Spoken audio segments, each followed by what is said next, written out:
তার মানে কোন ঘরে যখন মেয়ে আসে আল্লাহ বলে ঘরটা বরকতময়।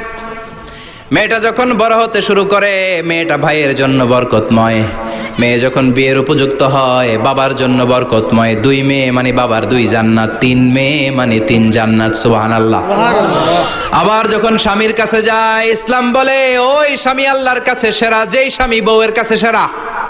বউ যদি আপনারে ভালো বলে আপনি আল্লাহর কাছে ভালো, বউ যদি খারাপ বলে আপনি আল্লাহর কাছে খারাপ। তার মানে ব্যালেন্স করেছে ইসলাম। স্বামীরও আনুগত্য করতে বলেছে, আবার স্বামীকেও বলেছে স্ত্রীকে ভালোবাসতে, ঠিক কিনা কথা বলেন। এবার আরেকজনের স্ত্রী, ইসলাম বলে তোমার হাত যদি বউয়ের হাতের সাথে মিলাও 2 হাতের সগীরা গুনাহ মাফ করে কে? আল্লাহ। স্ত্রীর দিকে যখন তাকাও তোমার চোখের সগীরা গুনাহ মাফ করে কে? প্রতি মাসে মাসে স্ত্রীর কাপড় চোপড় আর কসমেটিক্স কেনার জন্য যে টাকাটা দাও এই টাকাটা সদকা হিসেবে কবুল করবে কে?